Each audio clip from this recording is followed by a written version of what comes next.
사랑하는 기쁨의 교회 성도 여러분 안녕하세요. 오늘은 다 같이 사사기 21장 2절에서 7절 그리고 23절에서 25절까지의 말씀을 읽고 우리 21장의 말씀을 함께 묵상하겠습니다. 백성이 베델에 이르러 거기서 저녁까지 하나님 앞에 앉아서 큰 소리로 울며 이르되 이스라엘의 하나님 여호와여 어찌하여 이스라엘에 이런 일이 생겨서 오늘 이스라엘 중에 한 지파가 없어지게 하시나이까 하더니 이튿날에 백성이 일찍이 일어나 거기에 한 제단을 쌓고 번제와 화목제를 드렸더라. 이스라엘 자손이 이르되 이스라엘 온 지파 중에 총회와 함께하여 여호와 앞에 올라오지 아니한 자가 누구냐 하니 이는 그들이 크게 맹세하기를 미스바에 와서 여호와 앞에 이르지 아니하는 자는 반드시 죽일 것이라 하였음이라. 이스라엘 자손이 그들의 형제 베냐민을 위하여 뉘우쳐 이르되 오늘 이스라엘 중에 한 지파가 끊어졌도다. 그 남은 자들에게 우리가 어떻게 하면 아내를 얻게 하리요? 우리가 전에 여호와로 맹세하여 우리의 딸을 그들의 아내로 주지 아니하리라 하였도다. 베냐민 자손이 그 길에 그같이 행하여 춤추는 여자들 중에서 자기들의 숫자대로 붙들어 아내로 삼아 자기 기업에 돌아가서 성읍들을 건축하고 거기에 거주하였더라. 그때에 이스라엘 자손이 그곳에서 각기 자기의 지파 자기의 가족에게로 돌아갔으니 곧 각기 그곳에서 나와서 자기의 기업으로 돌아갔더라. 그때 이스라엘에 왕이 없으므로 사람이 각기 자기의 소견에 옳은 대로 행하였더라. 아멘. 오늘은 사사기 마지막 장 말씀을 함께 묵상합니다. 우리가 사사기의 말씀을 통해서 이스라엘의 상황을 함께 나누고 있죠. 그들 가운데 있는 문제는 외부의 위기보다 내부의 붕괴가 더 심각한 문제였음을 우리가 함께 보았습니다. 어제의 말씀 가운데 그 내부 갈등의 절정을 우리가 함께 보았는데요. 바로 베냐민 지파와 이스라엘 연합 지파가 전쟁하는 그 장면을 우리가 함께 나누었습니다. 이스라엘 연합군은 정의를 세운다고 싸웠지만 그 결과는 한 지파가 거의 사라질 위기에 놓이는 비극이었습니다. 이 전쟁이 끝난 후에 백성들이 베델에 올라간 장면을 오늘 말씀 배경으로 하고 있습니다. 백성들이 이제 베델에 올라가서 하나님 앞에 앉아 저녁까지 큰 소리로 눈물을 흘립니다.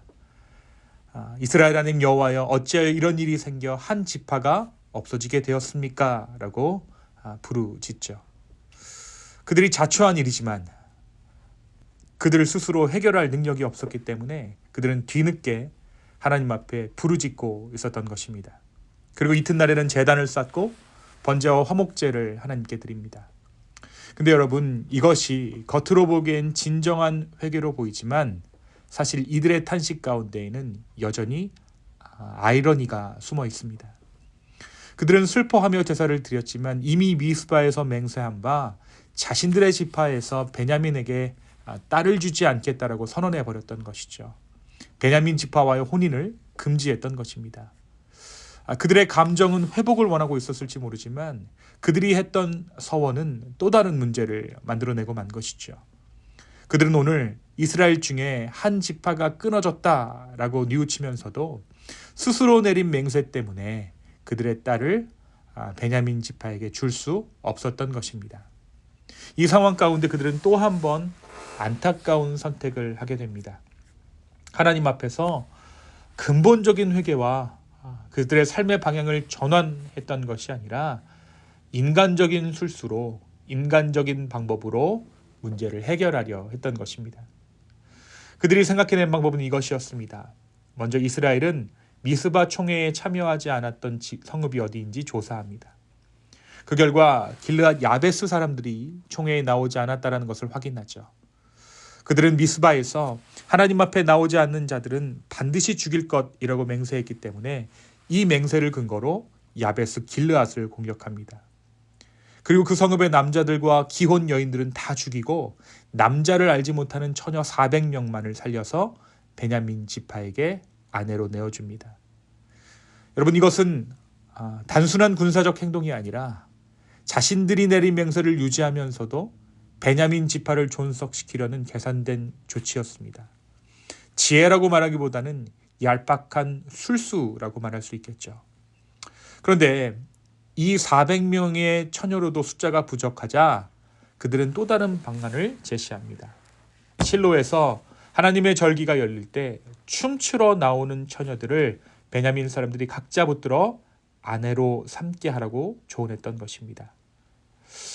이때 이스라엘은 우리가 직접 딸을 준 것이 아니므로 맹세를 어긴 것이 아니다 라며 해명할 여지를 남겨둡니다.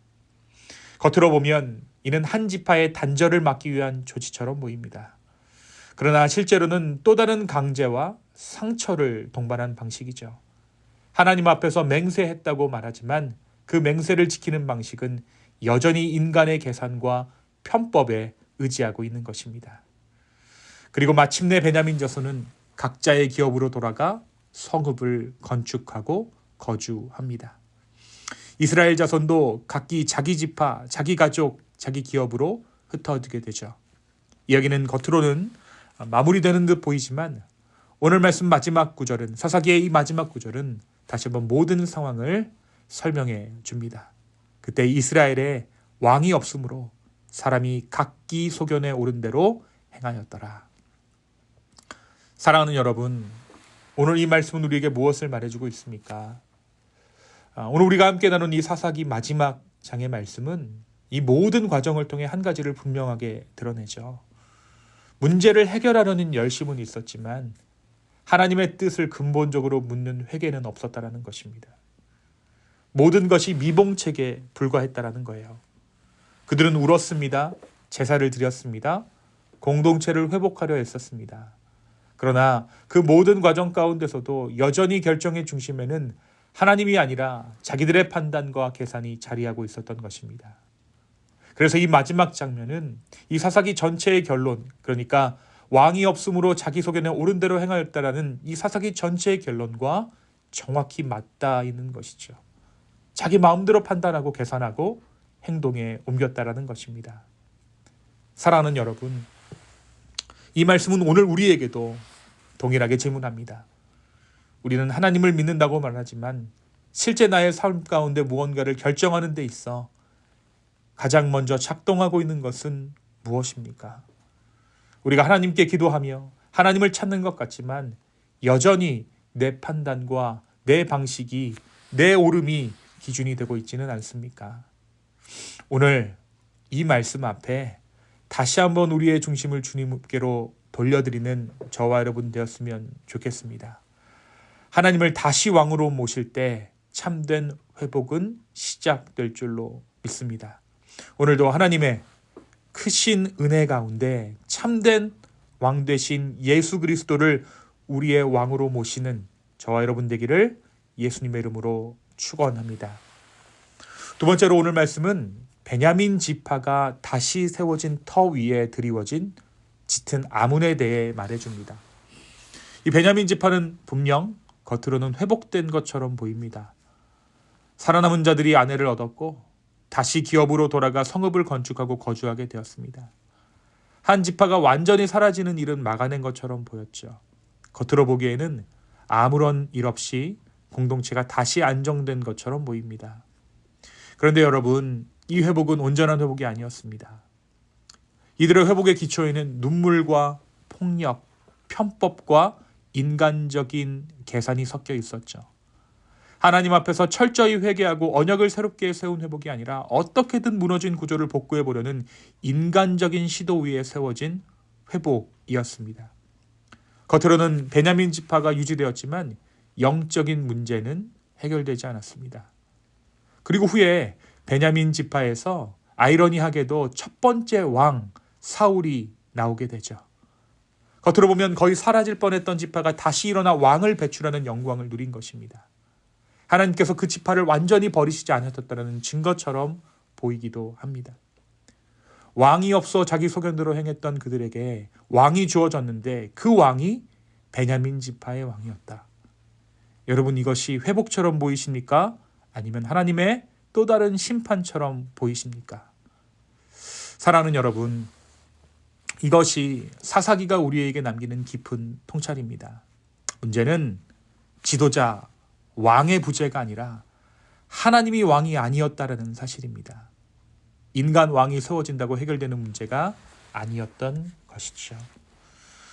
오늘 이 아침 다시 한번 우리 삶의 왕좌를 살아계신 예수님께 내어드리는 우리가 되었으면 좋겠습니다.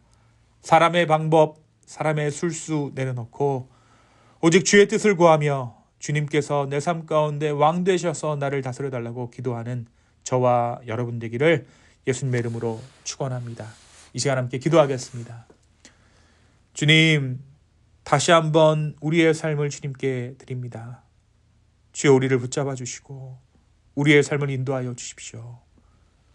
나의 삶 가운데 있는 그 왕좌에 내가 앉아 있는 것이 아니라 주님 앉으시기를 간절히 원합니다. 주여 오셔서 우리의 삶을 왕으로 다스려 주시옵소서.